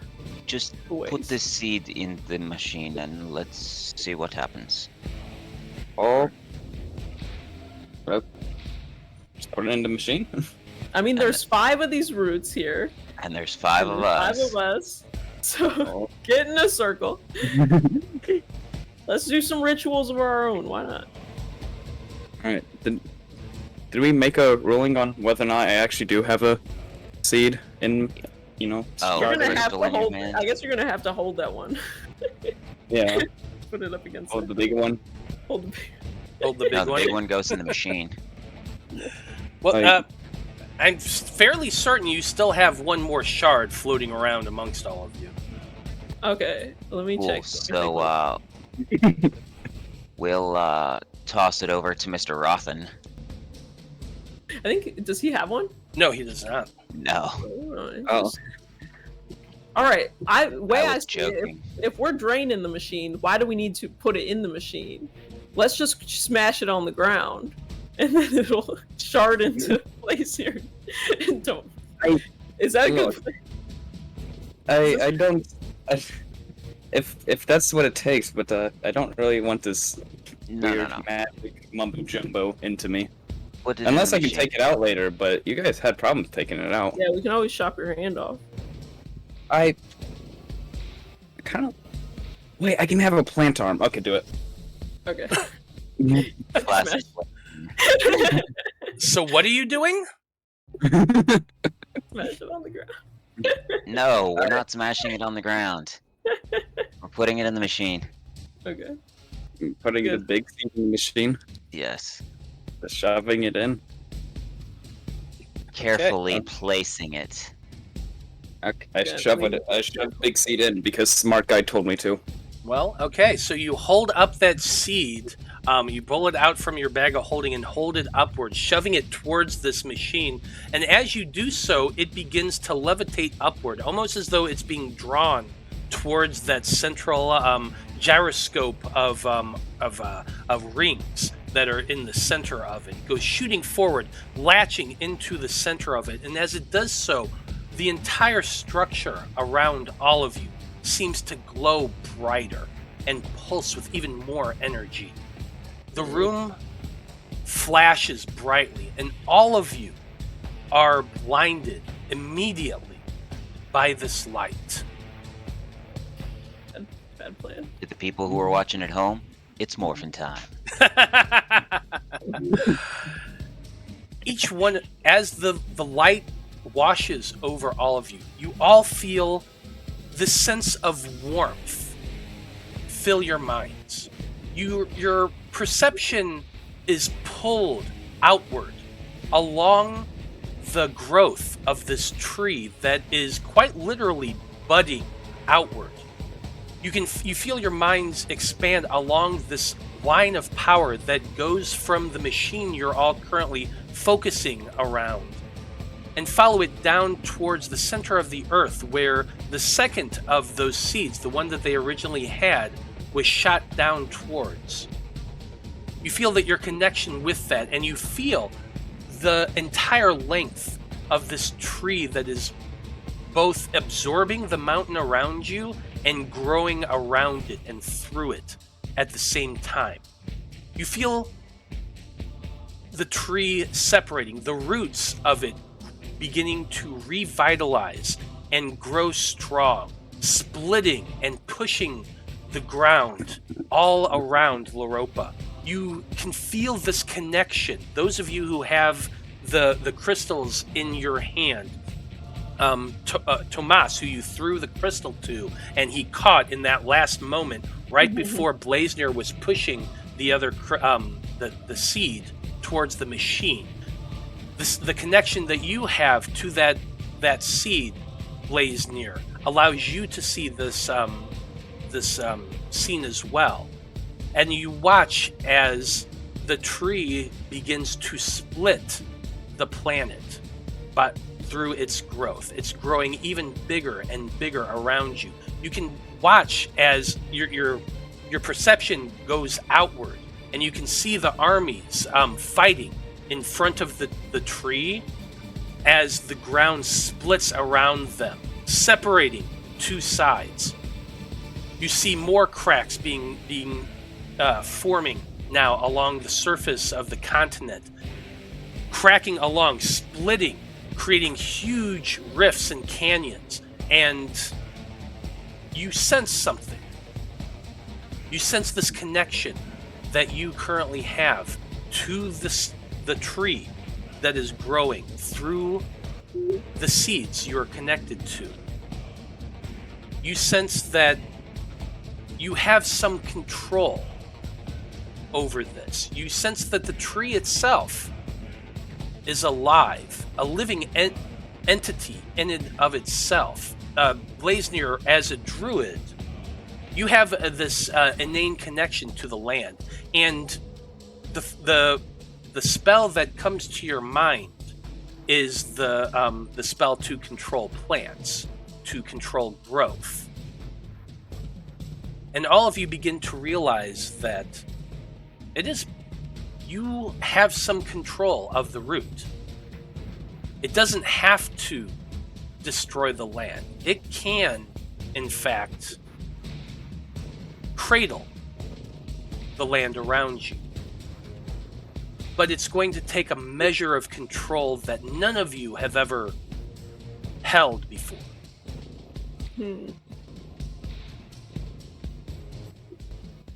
The trunk is growing ever wider, pushing the parts of the planet away from it. The planet itself is beginning to crack like an egg, just like the vision that you've seen so many times, Corrin. But it doesn't have to be that way. Blaznir, you're the first one. Make for me a wisdom saving throw. Wisdom save? Well, that's my good one. 13. Never mind. It's not my good one. I got a 13. I know. I wish I could be within range of all of you. Let's see. So I'll go in the middle and do it. Is that a failure, Matt? Yes, it is a failure. No, it's not. Okay. As I Yay. slump down slightly. You're burning another point of exhaustion. Yes, I'm at 2 now. Okay. As you do so, you change that number to be a 20. You change fate. And Blaznir suddenly comes alive from where you're all standing, because you can not only can you see this vision, you also can see each other. Blaznir's eyes burn white with fire, and Blaznir, you're able to take control of a grouping of the dream roots, the roots themselves in the ground that's currently winding themselves around Coltrast. You can see the keep itself beginning to shudder and shake as the root that's underneath it is moving and writhing. And you begin to take that control, wrapping the root around it. The pieces of land that are beginning to separate, pulling them towards each other once again, and wrapping the root around it to hold them together. Corrin. Oh, go ahead. Can I cast Bless on me, Corrin, and Elegy? Okay. And as you're doing so, I would like you to make a charisma saving throw. Who? Ichabod, since Okay. You said my name and then I you did, were, but then she was talking stuff. yeah, No, I was just making sure. 18. 18. We're all rolling roll low. I know with my plus 13. Yeah. That's You still- are able to get your spell off. You needed to roll a 16 charisma save to cast the spell. The spell does succeed. Who did you say you blessed again? Myself, Corrin, and Elegy. Yourself, Corrin, and Elegy. Okay. So the spell did go through. And as you did so, your eyes now focus. And you can see another branching of roots spreading towards, going through the Margarden Federation, literally splitting the land in half. And it's heading towards the dwarven capital, Morag. You can see this gigantic structure, basically a fortress built into a mountainside, as the land begins to split along it, separate. Give me another charisma saving throw. Oh, this is for me? Yes. Oh, nat 20 for a 33, baby. Nat 20 for a 33. You have a choice right now.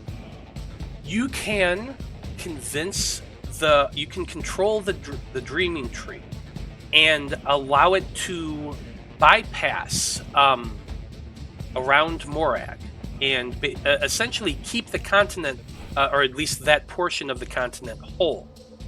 But the price of that is that it's going to have to be diverted, and it's going to change the face of the land in North Emia. Your other option, like I said, is to split the Dwarven hegemony in half. This is the Dowarn Empire? Correct. Is that right? The Dowarn Empire. We haven't been there. I don't know anything about any dwarves. Oh no. Like, well, it's me choosing a place that I've literally never been to, where nobody I know is, versus a place Kids, where if people your I've parents don't want you to hear racismo, cover your ears for the next 3 minutes or so. He literally gave me a trolley problem, but it's like one of the easier trolley problems. Yeah, because you got the nat 20, so you're getting to choose how Loroupa is going to be looking in the future. I think if I split the Dwarven Empire in half, we'll get some really fun like Dwarven Civil War stuff, which might be interesting. So I'm gonna do that one. Okay, interesting. I might I don't want to. Let's do it. Yeah, I'm really excited to meet those dwarves in campaign 2. Might hurt the dwarves, but who cares about them, really? But Okay. otherwise, it would hurt people I know. Well, so Pro-humanity. it's not. It wouldn't hurt. Like all I was basically saying is that if you divide the route, Port Suliard is going to be on the hegemony side. If not, it's going to be on the North Emia side, and the hegemony is going to be cracked in half. It's entirely up to you. This is just basically changing the nature of the land of Loroupa. Wait, so does one option like hurt a bunch of people and the other one not? I mean, no matter what, things are happening. Like the planet Right. is splitting, but but like it's not like destroying North Emia or anything like that. It's just changing the surface. But it would destroy the dwarven area. It's definitely No. going to split the hegemony in half, Yeah. and you can tell that like the capital itself is going to be affected by this. Yes. Okay. Yeah, so it's either pick North Emia to be affected or pick the capital of the Dwarven Empire. Yeah. Right. I was just trying to find out if there was like a big difference in the number of No. casualties that would be caused. So It's. I mean, I don't think Hard to tell. Ichabod could computate that. that's fair. Yeah. It is Ichabod, so Yeah, Ichabod's acting purely on emotional means, which is that I don't want the place that I go to change. I want that to be the same. Absolutely. Let it happen to them and not us. Okay. Corrin, we're going to go to you next. Can Can I give my last bardic inspiration to Corrin? Hell yeah. Sure, if you want to. It's a D6, right? A d6. Cool. You're the one with the future vision, so, Yeah. I want you to succeed. That is true. Corrin, give me an intelligence saving. Called it. That's a 30. Nice. You can feel the splitting of the planet. You can feel those roots growing around and outward. And you have a choice as well. It's a choice that doesn't really affect anywhere you've been. But you do have a choice. You can send the roots to split the lines between the Margarden Federation and the Kingdom of Radagast, essentially separating the two of them. Or you can do the same thing, sending it through the Dwarven hegemony, cutting a line through the far edge of that part of the continent. I want campaign 2 for the dwarves to be just so messed up. You know what we want. So Rooted dwarves. hang on, you're saying it would split Destroy Radagast and the everyone. Margarden Federation? Yeah, or not Radagast. Sorry, I said Radagast. It's not Radagast. It's Because I was hoping to drag the elves out into the world stage. Oh yeah, like you gotta get in on this. It's split in Okay. half, bro. now that's actually interesting. If you I want to do something. Yeah, I want to do something with the roots that basically like forces the elves to participate in the world. They can't just They're be like insular anymore. surrounded by mountains. Is that right? It's something like They that where the environment. So if you kind of screw up the mountains, Hey, Mr. Tree, could you maybe take down some of these mountains, please? there we are. And they've got that big forest and stuff. You absolutely can. So if you're focusing all of your intelligence on controlling the roots to send them Yeah. towards Il Mythica to try to force Yeah. them to be much more part of the world, it will absolutely do so. Cool. I'm not going to be specific about what I want because I don't have the knowledge of the terrain and everything to be able to do that. It's literally just they are insular and like stay to themselves. Not anymore. Yeah. So what happens, you're watching as those mountains, which is basically a giant mountain range that goes along the edge of the Juntla Waste up into around Il Mythica and then separates Radagast and Gulfrin. And you send the roots in that direction, effectively splitting the mountains along the northern border of Il Mythica. As it does so, it like the land very much changes, and Gulfrin is cut, or like the mountains in north of Gulfrin is literally cut in half, splitting Radagast away from Gulfrin, while also opening up most of that range and decimating the mountains in that region, creating basically an open barrier between Gulfrin and Il Mythica and the Federation. Yes, the elves are opened up to the racist humans. I was gonna say, girlfriend's not gonna like that. They're like, now we're fighting a war on 4 sides. The roots actually are like grabbing and twisting these broken pieces of the globe and twisting them and molding them and pushing them. And the area of Gulfrin and Il Mythica and some of the Margarden Federation is going to look very, very different after this. Next up, we have Elegy. Elegy. Fortunately, of course, roll 20 decides to stop moving for a second. Oh, did Brandie have to step away? No, it was me. It was my roll 20 wasn't loaded. I see it. I would like for you to make for me a wisdom saving throw.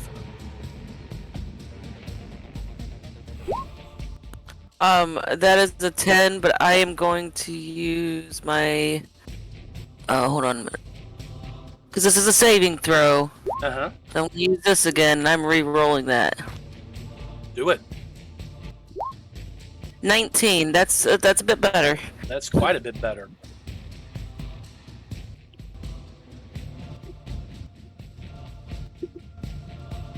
Elegy, you feel the tree widening, and it is getting bigger and bigger and bigger, and more of these pieces are starting to float away into the ether itself.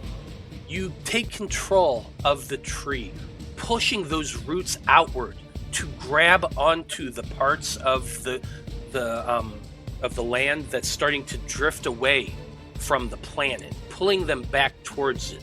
As this happens, the moon itself that orbits the planet begins to get caught in the massive wave of gravity that is erupting from the planet itself and seems to be pulling it towards the planet, towards the core of the planet itself. Now, as this is happening, all of these shards of the continent, the globe itself is 3/4 or 4/5, in fact, water. And a lot of this water has been getting to be poured into these great chasms that is formed.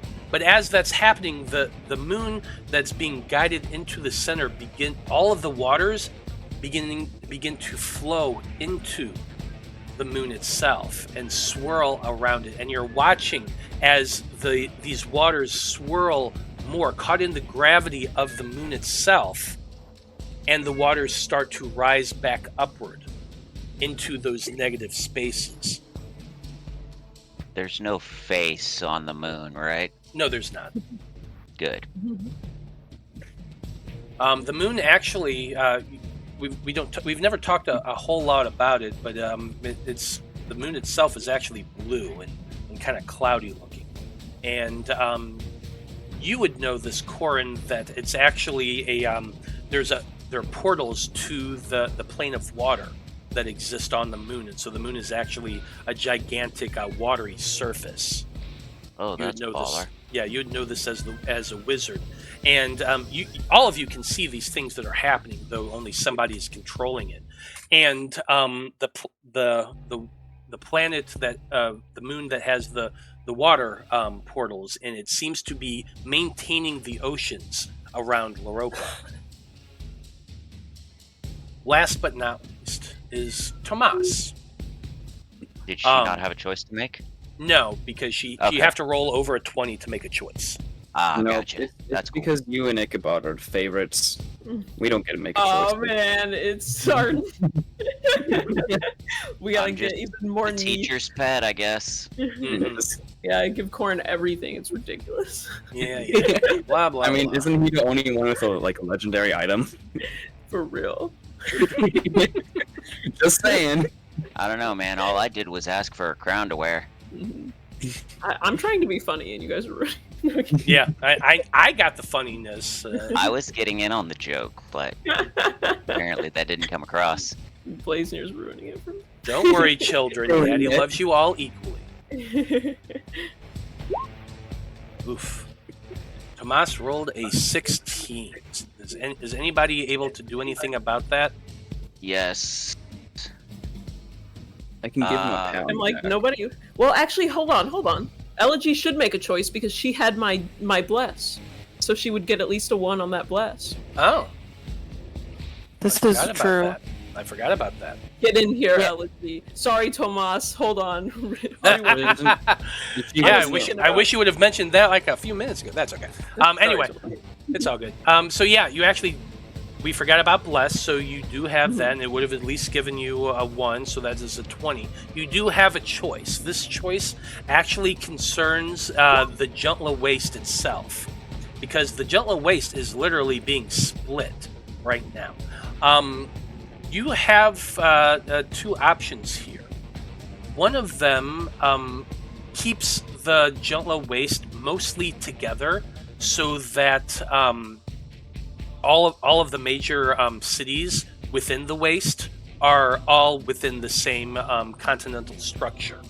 You can also choose to divide the Juntla Waste in half, putting Rowena on one side along quite a few tabaxi settlements that are in the mountains, and leaves most of the desert separate from Rowena.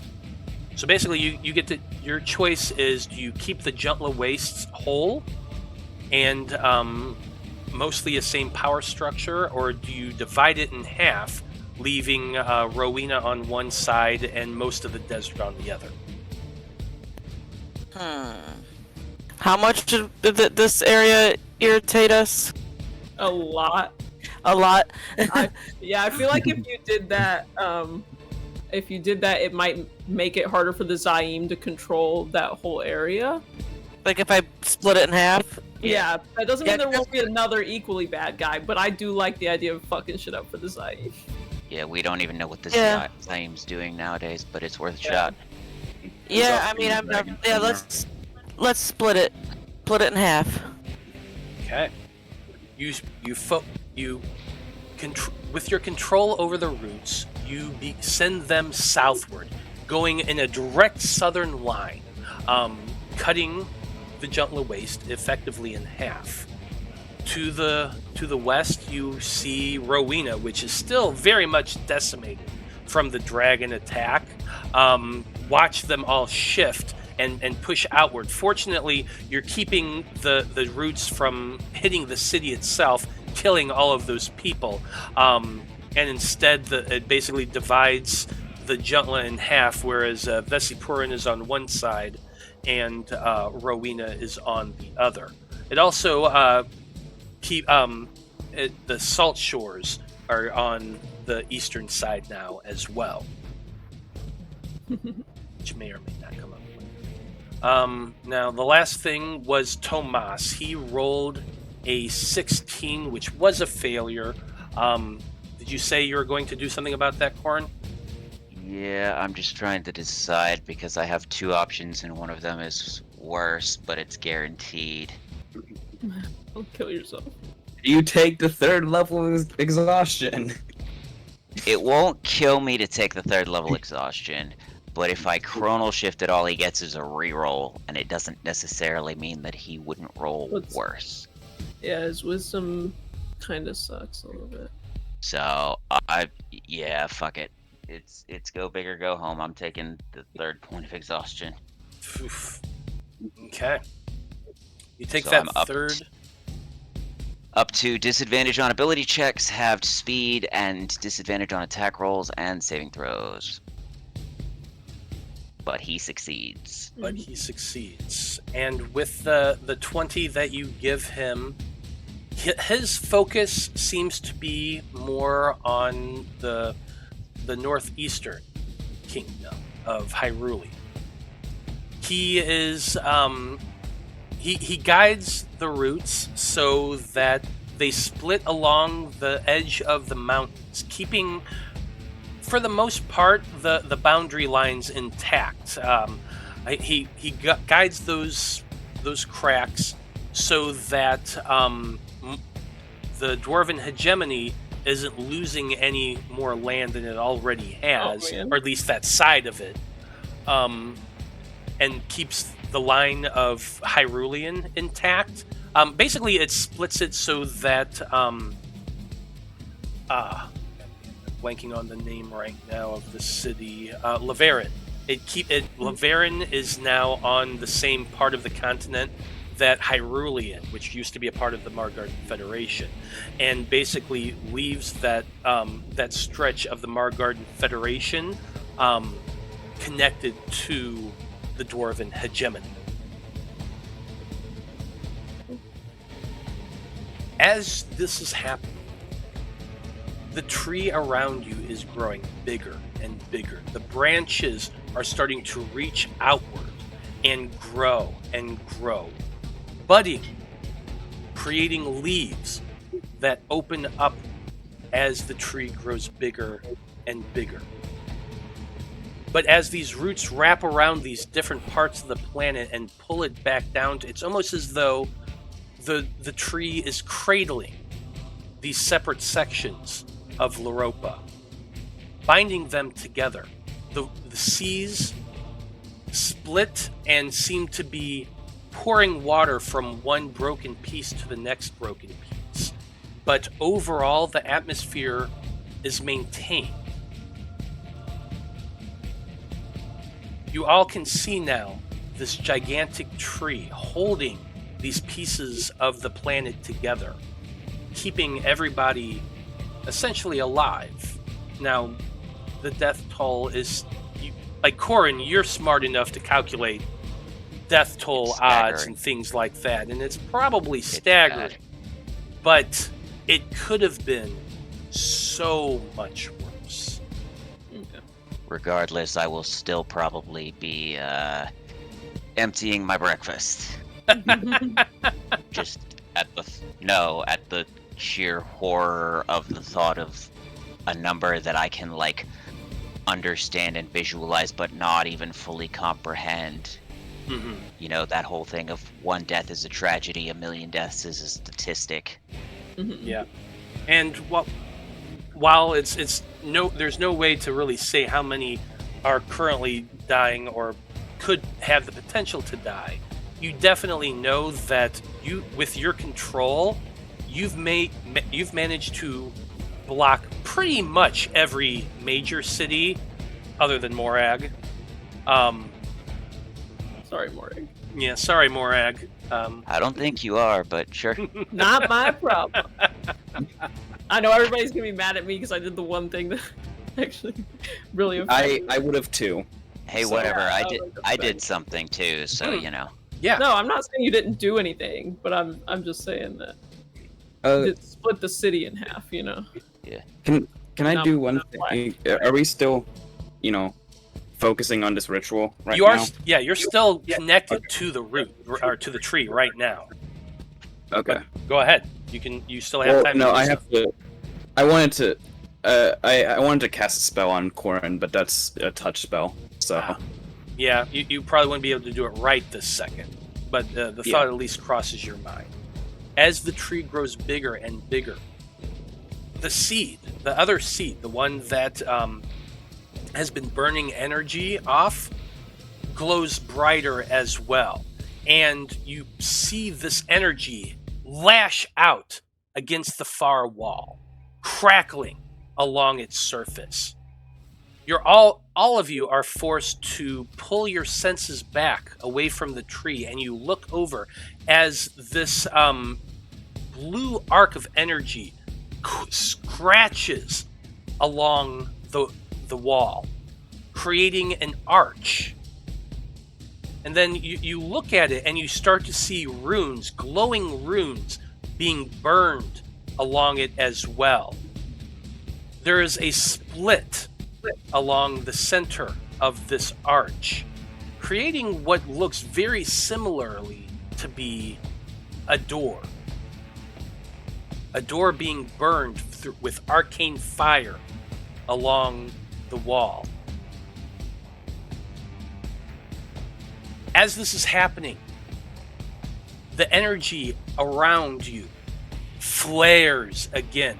The seed in the center of this contraption explodes, and energy flies everywhere, hitting you all, washing you back. I need everyone to make me wisdom saving throws. But because you're all connected in this way, you all have advantage. Sweet. Double 19. Show 20, woo! Natural 20 for 28. I got 23. Virtual high five, Blaznir. Yeah. Because we both got a natural 20. looks like we're the wise ones somehow. Yeah. Yeah. That's crazy. I've never understood why The Blaznir two is jackasses who basically always just do what they want are the wise ones. Don't forget, you all have the, or at least 3 of you have the bless as well. Well, that's true. Yep. Oh, right. So it would be even higher. And Well, I Corrin got still a 20. So it's 31. So I beat out Blaznir, barely. I Good got job. 25. Okay. How dare you? So, Each one of you push outward, grasping onto what fragment of the dream shard or dream seed that you have embedded in you, or in Blaznir's case, a piece comes flying out and he grabs it at the last minute as he focuses his will. And the energy that is released from the exploding seed pushes through all of you except for Tomas. You all absorb this energy. It pushes into your body. Tomas, unfortunately, is blown backwards. He goes flying through the air, screaming through the open portal, and smashes against the back of the wall, where he slumps down. But the rest of you have this energy coursing into your bodies, and because every single one of you rolled over a 20, you effectively get a long rest. oh shit. Oh, goodness. Absorb. Hell yes. Does this mean I can prepare new spells? No, you I cannot. don't know if it's That's necessary. the one thing you can't do is prepare new spells, because this is literally it's just basically revitalizing everything that you have. Okay. Nice try, though. I mean, I've got Just it. had a Another Red Bull. question, please. Mm-hmm. Are we disconnected from this now? You are disconnected from this, and you're kind of all stumbling backwards. But since all of you maintained your concentration and your will, you're not pushed back nearly as far as Tomas is. I would like to run to Tomas. Yeah, I was gonna run to Tomas as well. Okay. Hey, Matt, quick Yeah. question. Mm-hmm. Since you said it counts as a long rest, do I recover a point of exhaustion? Yes. Thank you. Sweet. Does he live? Make a medicine check. Medicine check. Guidance. Yeah. Oh, didn't mean to have advantage, but 17, 18. Okay. You reach down and feel at his neck. He is still alive. You can feel a pulse, but he's knocked the fuck out. You can see that he's bleeding a little bit from a pretty big bash on the back of his head. It's not life-threatening, but he is knocked out. And So- the two of you are kind of... Go ahead. Effectively at 0. No. Just okay.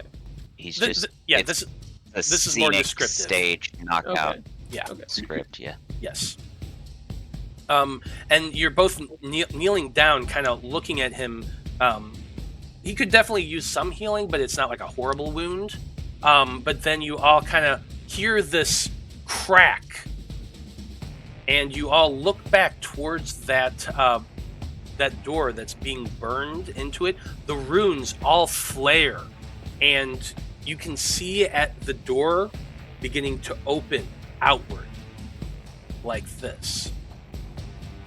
And I think that's an excellent place to end things for this evening, as you all level up to 15. Sweet. Can I, at the last second, can I give him 15 of my lay on hands, just so I don't have to remember that he's hurt next time? Yes, absolutely. I will forget. Yeah, you can pump that healing into him. So go ahead and mark that off. But yeah, that's where we're going to end things for today. So let's go ahead real quick and roll some hit dice and see where we're at. I think I win in this party. Sure. We know that you think that. Why do you... No. I'm only saying that because two of you have multi-classed. And so as a 15th level of wizard, I'm getting access to 8th level spells.